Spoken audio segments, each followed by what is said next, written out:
If you hate making content and it takes too much energy, this video is going to be a huge unlock for you. But this video is made for leaders who have hired an in-house content team. So if that's not you, then this video won't really be relevant. But if you are that leader, I want you to imagine this for a second. You know content matters. You're not debating that anymore. And you have a studio space, you have a videographer possibly, you have a team that can do a lot of the execution. And all you have to do is put your ideas somewhere. Your team turns those ideas into scripts, you review them once, you approve them, then you show up to film. When you sit down, 5 long-form videos are already written, already structured, and they're already loaded into the teleprompter. You film all 5 videos in about an hour, or maybe 2, depending on your skill level. You stand up and you're done. From there, content moves without you. Your team takes those 5 long-form videos, edits them, cuts them into 50 short-form clips, and distributes them across all the platforms you want to be on. Now you have an entire month of content from 2 or 3 hours of your time. That's not a fantasy, and that, my friends, is what a good content execution system looks like. And if your content doesn't work like this, there's a reason. So the first thing we fix when we go into an organization to set up these systems is the leader. I'm Matt Stone, and I do content system architecture for bigger companies and organizations who have a leader who need to share a message clearly, but the operation of video content's not there. So when I first start working with one of my clients, here's the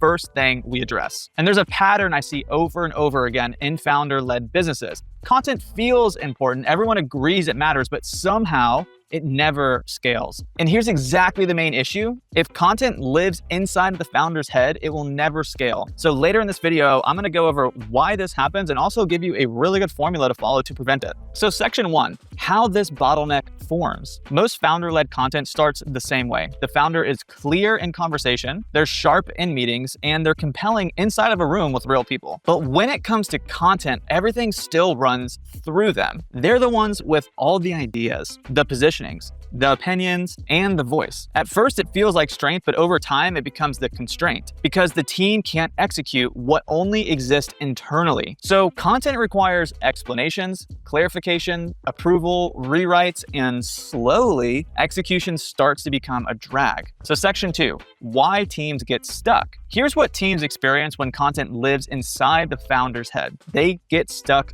guessing. Guessing what tone is right, guessing what good looks like, and guessing what the founder would say. And guessing creates hesitation. The editors slow down because they don't really know what you want. Posting gets delayed, and content feels heavy instead of fluid, and most importantly, instead of fun. And it's not because the team is bad, but because clarity was never externalized. This is where most leaders get frustrated. They think, why can't my team just run with this? But the reality is teams can't scale your intuition, but they can scale structure. So now section 3, this is not a motivation problem. The parts matter. This is not about hustle. It's not about accountability, and it's not about carrying more weight and doing more work. If content requires the founder's emotional energy every single time, it will always suck. Every decision drains time. Every approval interrupts focus. Every rewrite pulls the founder back in to the busy work. And we want content to work for us and not make us always work to make content. So section 4, why video specifically makes this process so much worse. This bottleneck becomes even more obvious with video because video isn't just information. It carries your tone, it carries your energy, your values, and most importantly, your conviction about what you're talking about. And AI cannot replace the leadership presence. I get asked this all the time. I just need an AI clone. No, man, half measures avail us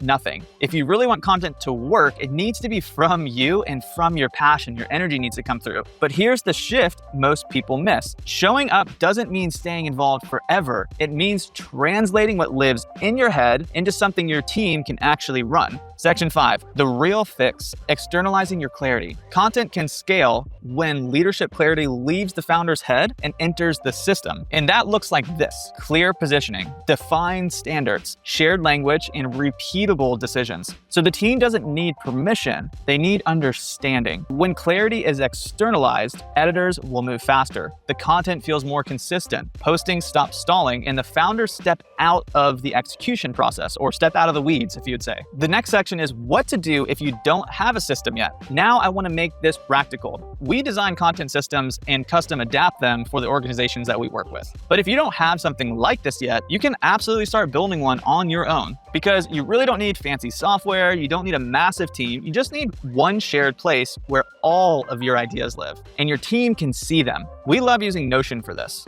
In the beginning, this will mostly be on you as the founder and leader because you're the one with the ideas and you should know how the messaging should sound. And that's okay. For the first 5 to 10 pieces of content, you might be doing most of the work yourself. But here's the important part. As you do that work, you need to document it. You record quick screen videos explaining why you liked a certain phrasing, what feels off, what excites you about that script or piece of content, and how you want things to sound. So you're not just making content and planning it out, you're training your team on how you think. Over time, your assistants start seeing patterns. They'll understand your tone, your standards, your voice, and eventually they can take your raw ideas and turn them into working scripts without needing a constant input from you. They just need the starting point. Now, the operation starts to click for you. Your videographer knows the filming day. Your assistant can plug in which 5 scripts you're going to record for that session. So all you have to do is show up, the scripts are ready, they're loaded into a teleprompter or outlines, however you choose to film, you film it, and once you stand up, that content moves without you anymore involved. So the videographer, the assistant, and your editor all work together to edit, cut, and distribute that footage that you filmed that day. And that's what a system does. It's supposed to remove friction, remove the guesswork, and it removes the emotional labor of always having to be dead on creative all the time. And instead of content feeling heavy or draining, it actually becomes efficient and it should feel fun. So now going on to section 6, what creator mode actually solves. Here's my little advertisement for you. We don't start with content calendars. We don't start with formats. We don't start with the system that I was just talking about. We start with the leaders. So we help the founders articulate their voice, clarify their positioning, and translate intuition into structure. Then how to show up on camera powerfully and efficiently. Then we design the execution architecture so teams can operate without constant oversight. And the result is content no longer depends on reminders, emotional energy, or the founder's availability. It becomes more of an operation within the business that's just as important as anything else. So section 7, what scalable content should and actually feels like. When content is no longer trapped in the founder's head, something changes. Content gets lighter, decisions get easier, and execution gets a lot faster. So the founder stays in their lane, the message, the perspective, and the leadership. And then the team should stay in theirs. They live in the execution, the distribution, and the consistency.